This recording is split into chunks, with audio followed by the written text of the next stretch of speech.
trying to get familiar with going live and operating a channel and being able to converse with an audience again. So I figured, I have to get on the bike and start riding like I've did on so many instances. Um, so what y'all got going on?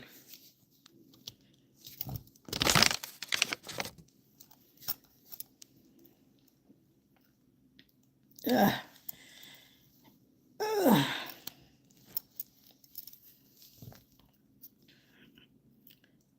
All right now. Well, I'm starting to finally get a little rest. Um, I've been having some difficult times sleeping ever since Angie Stone passed away. And I already suffer from complex trauma myself from various different things, but in particular, grief. I lost my father in 2000, and he was a pedestrian that was hit on down in Clearwater, I think Pinellas Park, and I hadn't seen him for quite some time. The last time I was supposed to see him, in fact, I was 18 years old and I was staying with a friend of me, and that was a highly dysfunctional scene. And the only reason why I stayed is because my father had informed the person that, once I turned 18, I would receive a trust fund.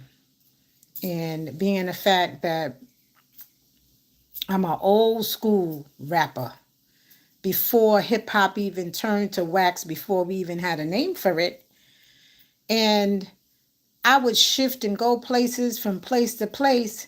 So I said, well, you know what? Let me stay. My dad came and saw me at 16 and told me, that he'll be able to set me up when I'm 18 because his lifestyle did not afford him the opportunity to raise a daughter and to have a child with him because he was into some things. What he was into, I just don't know. But nevertheless, through other instances, I lost my father. Before that, I lost my mother. And then I lost my daughter in 2017 on Thanksgiving and my birthday. And the whole dynamics of my life changed because then I found myself raising two grandkids and dealing with the city of New York and being the fact that I'm a very vocal person. No nonsense. Typical Sagittarius. I think they say we put our foot in our mouths, but we can't help but be candid and very blunt.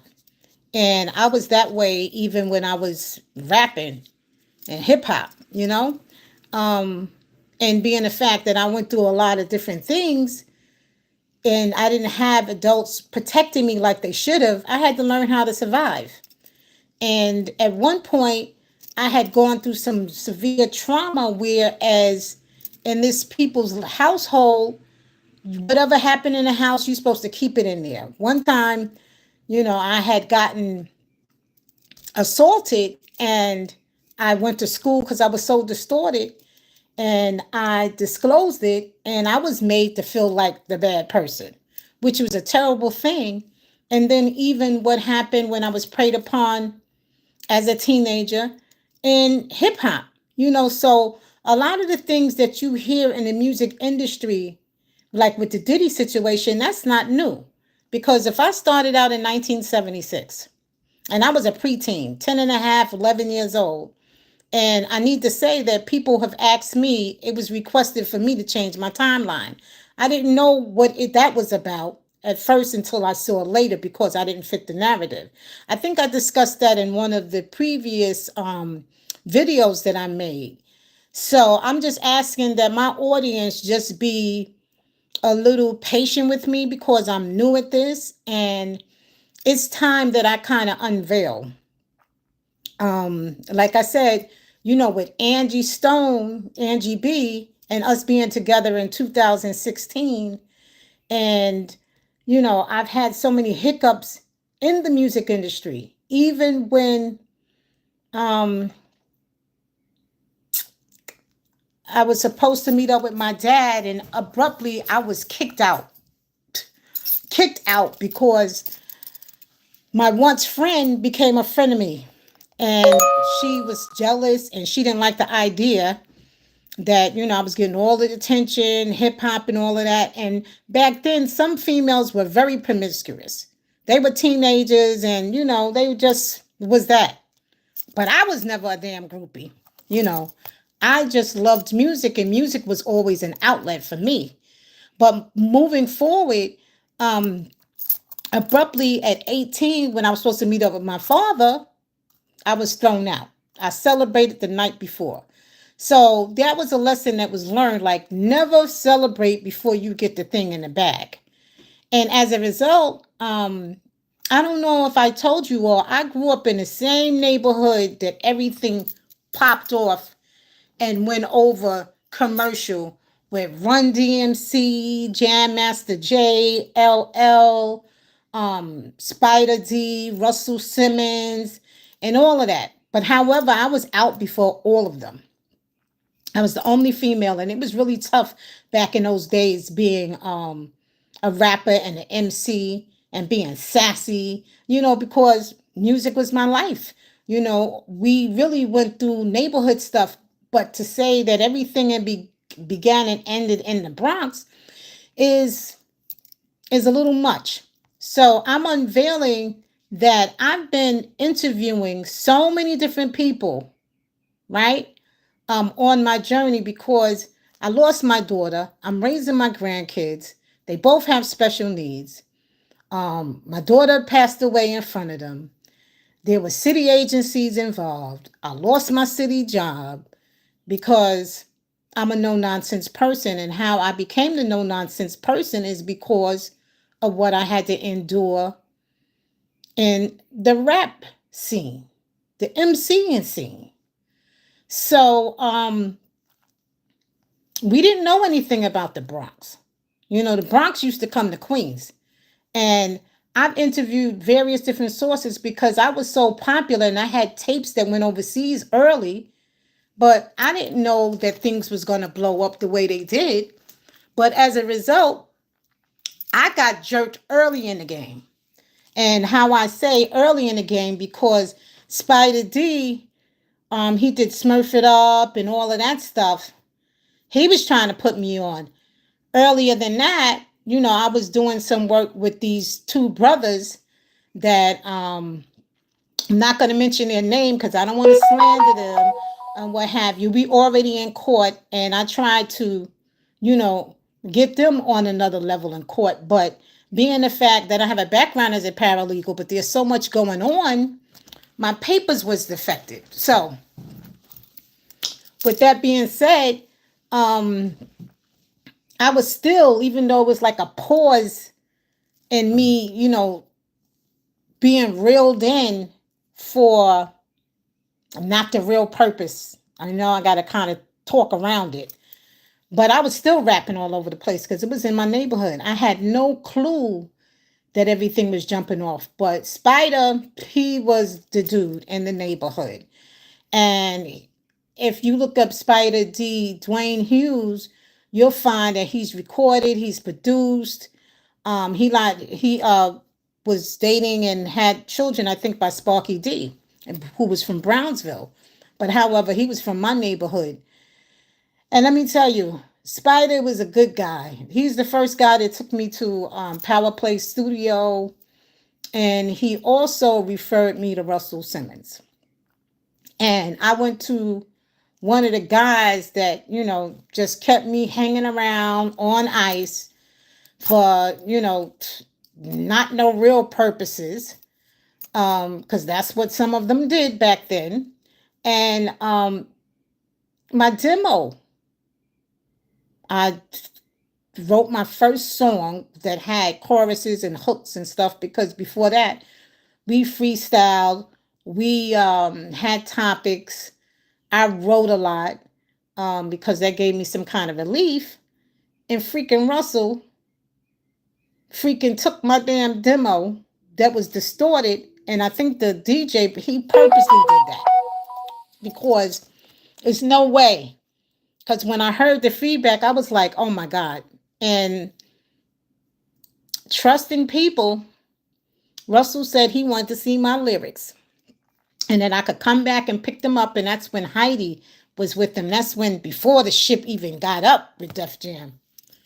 And me, like a damn fool, I went back 3 times, couldn't get my damn song. And later on, you know what happened? Somebody recorded the song, and when I last checked, it's been sampled like over 20 times, right? And then I was just in turmoil. I was, that was like one of my last hopes. I was supposed to audition for Beach Street, but again, like I said, I was so damn displaced. So, I had to get myself together, and I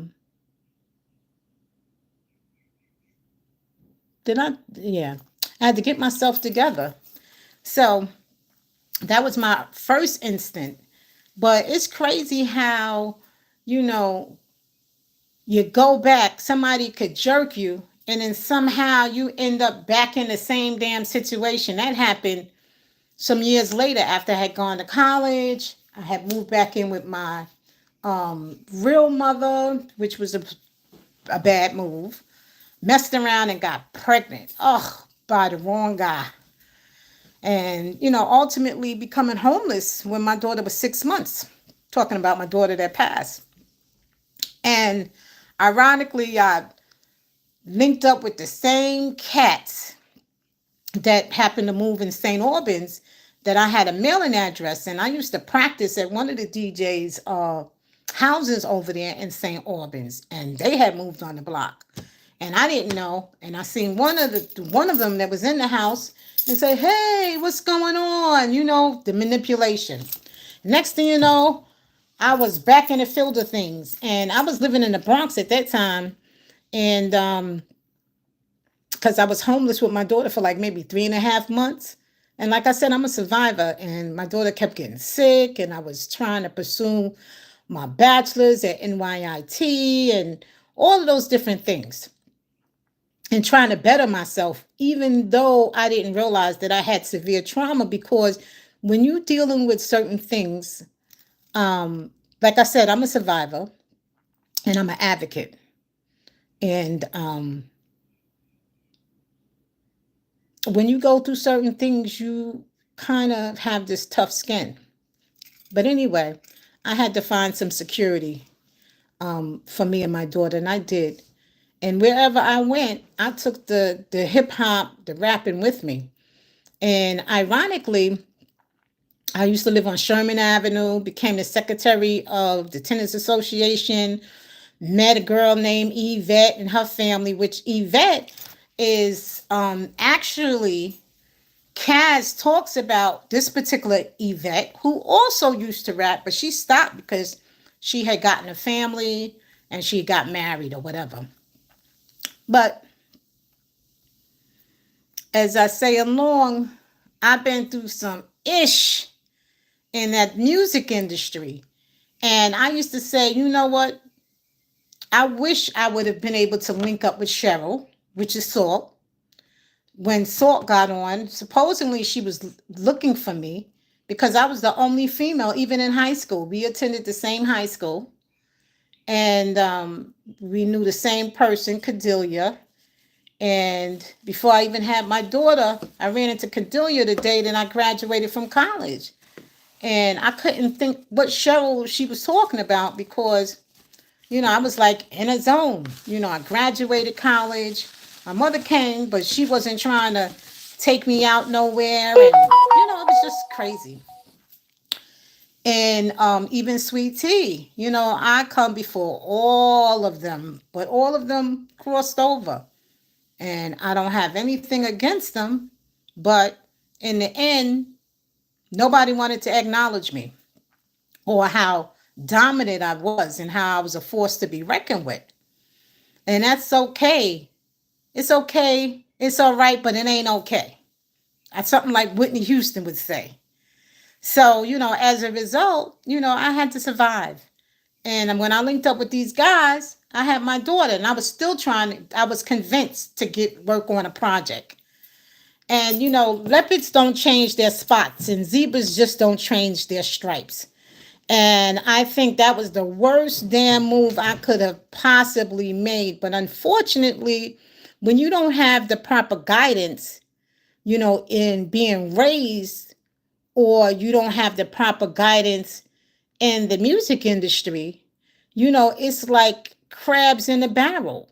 Even like with the females in 2016, when Angie B and I were together, well, Angie Stone, that energy, because as I grew and got more experience and then tapped into my empathic ways, you see, I wear a lot of crystal. People say, oh, you speaking out, you need to watch yourself. My family, my peoples is ready. You understand? They ready. But anyway, I became more spiritual. And I had lost some spirituality, when my daughter passed, because it was such a damn shock. I wasn't ready for it. Anyway, my grandson is coming home. So I'm going to jump off this live, and I think it will be to continue. And I know I might be rambling. I did write some notes, but I'm just unveiling little by little on how I feel, what's going on, and the interviews that I have coming up soon with various different other pioneers that have been ignored, and the story, the true story. So for now, peace, blessings, and light.